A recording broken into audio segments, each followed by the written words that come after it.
Camera का भूत। ये वो दिन की बात है जब राकेश के पर फोटोग्राफर बनने का भूत सवार था।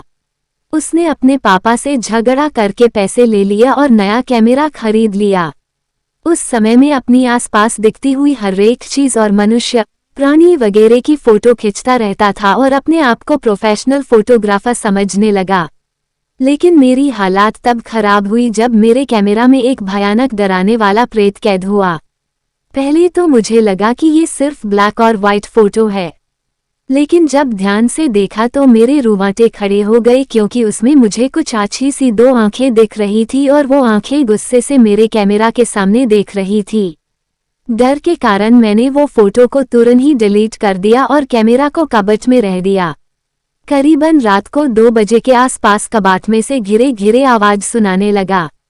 मैं बहुत ही डर गया और डरते डरते मैंने कबाट का दरवाजा खोल तो देखा कि कैमरा कवरमैन से बाहर आ गया था और कैमरे ने मेरे सामने लेंस करके फोटो क्लिक कर दिया।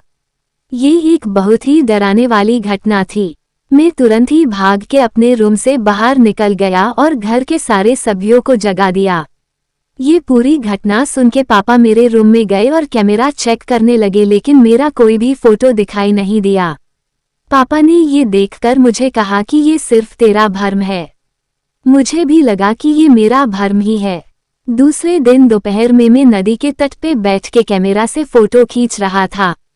बाद में फोटो खींच लेने के बाद कैमरा में फोटो देखने लगा। उसमें मैंने देखा कि वो जो फोटो मैंने डिलीट कर दिया था वही भयानक फोटो मेरी मेमोरी में फिर से आ गया था। उसे देखकर मैं बहुत ही डर गया और तुरंत ही उसी फोटो को फिर से डिलीट कर दिया। जब मैंने बाकी के फोटो देखा तो मेरे पैर थरथर कांपने लगे। आप सोच भी नहीं पाओगे कि उसमें क्या था। ये वही फोटो था जिसके बारे में मैंने अपने पापा से बात की थी, और वही फोटो में मेरे पीछे लाल रंग की आंखें वाला प्रेत खड़ा था। इस टाइम पे मैंने वो फोटो डिलीट नहीं किया, लेकिन इसके अलावा बाकी के सारे फोटो डिलीट कर दिए और तुरंत ही कैमरा लेके सीधा पापा को दिखाने के लिए गया। लेकिन आश्चर्य की बात तो ये थी कि जब मैंने पापा को कैमरे की मेमोरी दिखाई तो वो पूरी तरह से खाली थी। उस दिन मेरे पापा मुझ पे काफी गुस्सा हुए और मुझे बोले, तुझे ये कैमरा पसंद नहीं है तो उसे फेंक दे या फिर बेच दे, लेकिन ऐसी बेवकूफ वाली बातें लेकर मेरे पास मत आ। दूसरे दिन रात को फिर से मेरे साथ डर का आतंक शुरू हो गया। अब तो धीरे धीरे बंद कबट मैन से फोटो क्लिक की आवाज आने लगी। मुझे पता था कि ये कोई मेरा भ्रम नहीं है, क्योंकि मैं परलौकिक घटनाओं को नहीं मानने वाला एक संपूर्ण नास्तिक मानस हूँ। सुबह मैंने हिम्मत करके कैमरा बाहर निकाला और फिर से मेमोरी देखने लगा। उसमें कोई भी भूत का फोटो नहीं था, लेकिन एक काली फ्रेम वाला फोटो मिला जिसमें लिखा था कि मुझको कैद करने भूत की उसकी सजा, तुझे तेरी जान देनी पड़ेगी। ये फोटो देखकर मेरे तो होश ही उड़ गए। मेरी धड़कन एकदम से ही बढ़ गई। मुझे ये भी पता था कि ये धमकी वाला फोटो अगर किसी को दिखने के लिए भी जाऊंगा उससे पहले मेमोरी से डिलीट हो जाएगा।